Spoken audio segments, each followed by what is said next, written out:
You're standing on a subway platform. The train is coming. You can feel it in the air. Under your shoes, the concrete is dry, and you've never once thought that was strange. But here's the thing nobody tells you. That platform is almost certainly sitting below the water table, below the level where water naturally fills the ground. Dig a hole that deep in your backyard and walk away, and within a day you'd have a pond. So you've got this enormous hollow space, carved out beneath a city, sitting lower than the groundwater pressing in on every side. By every instinct you have, it should behave like a sunken bucket. It should be full. It isn't. So what's actually going on down there? Most people, if they thought about it at all, would assume the answer is simple.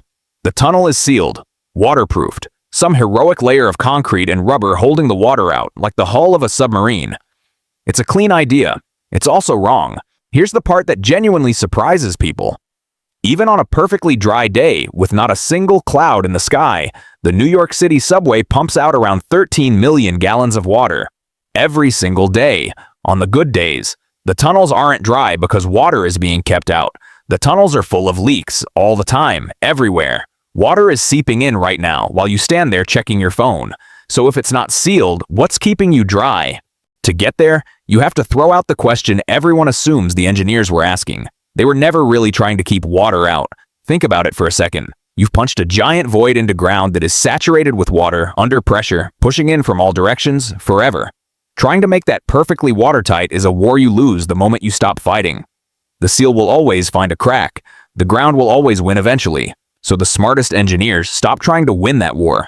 They asked a completely different question. Not how do we keep water out, but how do we control where it goes and how fast it leaves? It's the difference between a fortress and a boat. A fortress tries to be impenetrable. A boat is allowed to take on water as long as it can bail faster than it fills.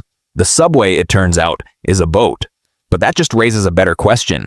Where is all this water even coming from? Because 13 million gallons on a dry day is a staggering number, and rain clearly isn't the answer.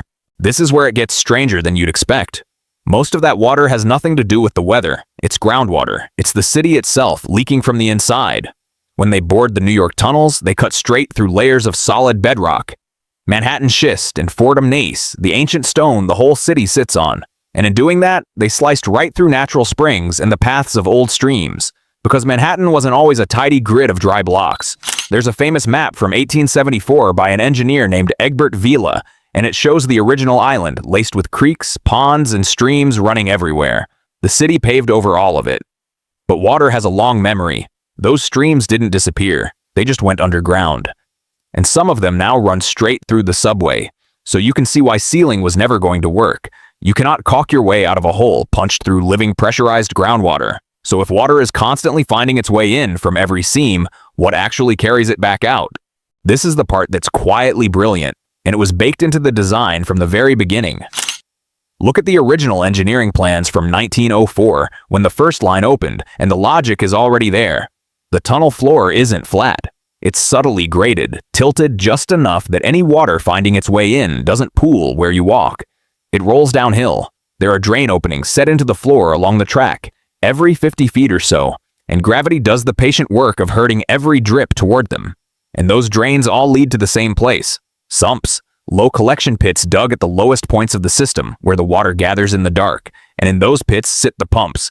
Their entire job is to grab that water and lift it up and out into the city sewers, around the clock, without anyone ever seeing it happen. In New York alone, there are something like 289 of these sump pump rooms, running roughly 700 pumps. A vast hidden plumbing system breathing underneath the floor you're standing on. You will never see it. You'll never hear most of it. But it has not stopped, not for a single hour, in over a century. Gravity gathers, pumps lift, sewers carry it away. Elegant, quiet, relentless. It handles the slow daily seep beautifully.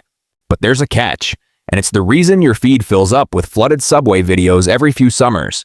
Because that whole system was tuned for a slow leak, a steady seep. It was never built for a sudden wall of water. The drainage in New York can clear something like 1.5 inches of rain an hour, which is plenty, most of the time. But here's the cruel twist. When the rain comes down harder than that, the city's own sewers fill up and overflow. And the subway, sitting lower than everything else, becomes the place all that water wants to go.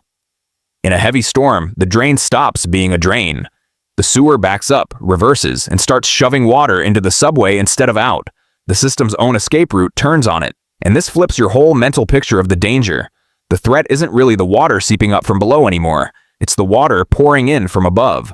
Which is exactly why, if you look closely, the real fight is happening at the openings.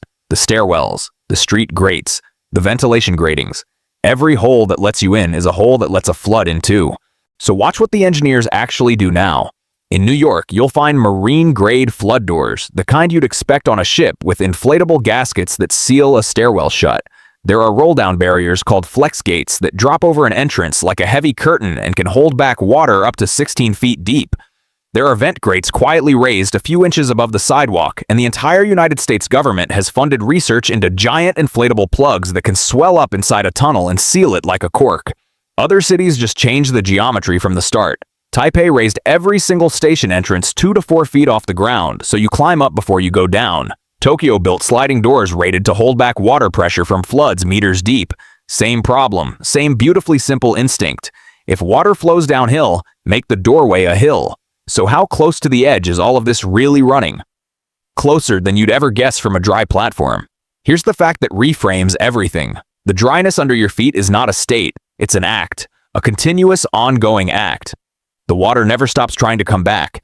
The pumps never stop pushing it away. And by some estimates, if that pumping simply stopped, if the machines fell silent, the tunnels would begin to fill again in as little as 36 hours. A day and a half between the city you know and water in the dark. Sit with that.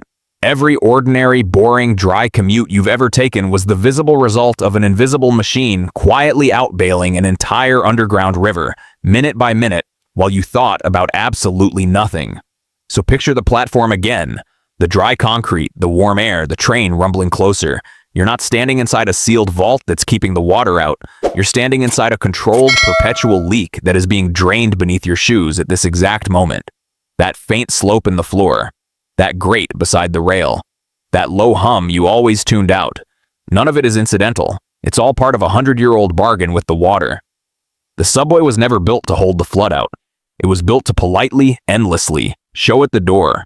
And you'll never wait on a platform the same way again.